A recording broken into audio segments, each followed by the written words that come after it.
Hi. Hello, friends. I'm Amita Sangvisha, your wellness and relationship coach, therapist, and trainer. And we are continuing our next session on the journey of emotions.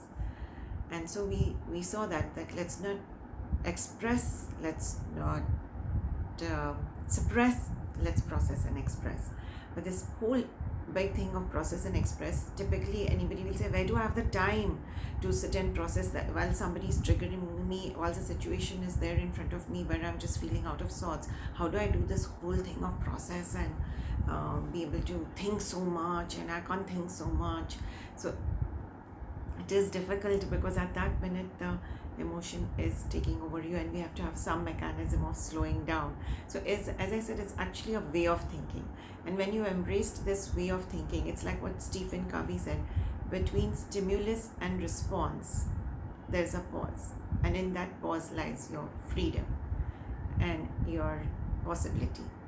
So how do we expand that pause? There's a stimulus or a trigger, and then we feel like reacting instantaneously because of the push of our emotions.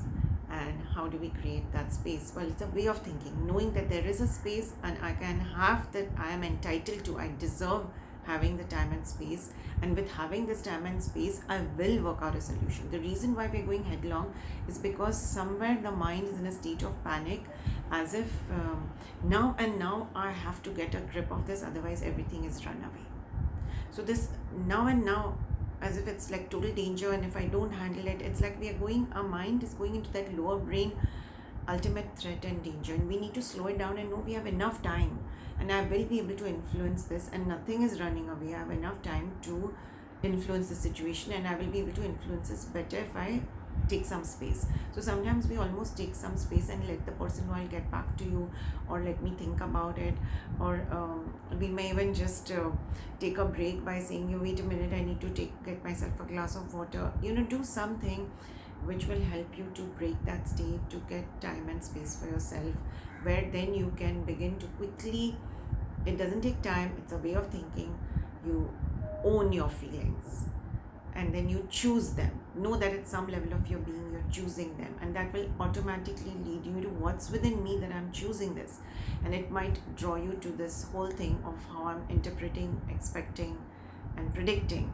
And often our expectation are also related to our give and take balance. If I've given a lot and put in a lot of energy into something which may to start off itself is not going to deliver, then I'm going to be more frustrated because I haven't had my reality check up front first itself, that what's the situation I'm confronting, and I have over invested into something. Even with a relationship, sometimes you expect too much of a person who doesn't have that capability. It's not that the person doesn't love you, for example, but do they have the capability or the capacity to love in a certain way, in the way that exactly that you want? Maybe they do not have that capability. So how do we handle this? And there is a beautiful model. This was given by Dr. Albert Ellis long back, and he brought out a very simple truth, that an ABC model of our emotions, and the A is the activating event or the trigger, and the C is our reaction. Now this B, I'll come to it later, but there is this, usually it starts with our reaction. Okay, I'm just feeling sad. Now if we go back to it, what's the trigger, what made me sad? You'll say, okay, I failed in that exam, or something that I wanted didn't happen, and that's making me sad. So we'll say A is causing my C, or the sadness.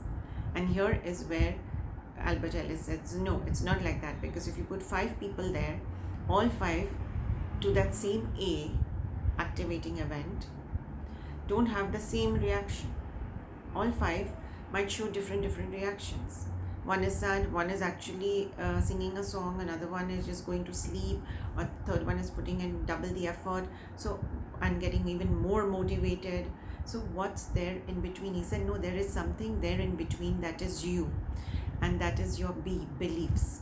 So A is the activating event which we think causes the C. Like if I failed an exam, we think that failure is causing my sadness, and that's not true.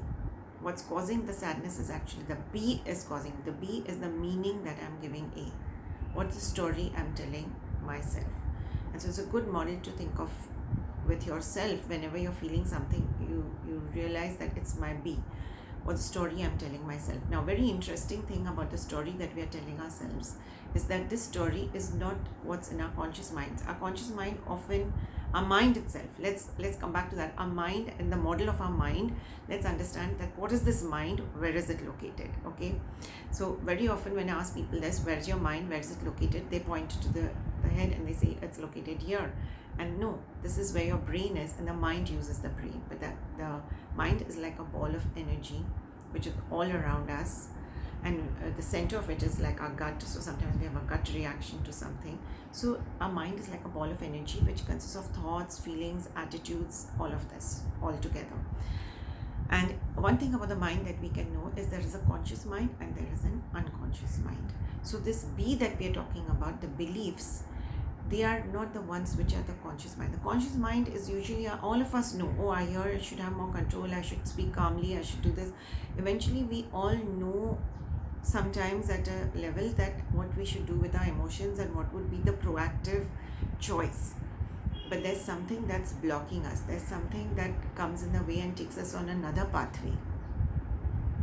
And what's that takes us on another pathway? It's what's in our unconscious mind. Our beliefs are in our unconscious mind, and we will talk about this much more later. This unconscious is a vast area, and how can we work with our unconscious? The more we work with our unconscious, the more clearing we have, the better we are aligned to our values and outcomes. Because just with our conscious minds, we are not able to do it. For example, there was a girl who had come to me and she had broken her relationship with this guy because he was too timing her.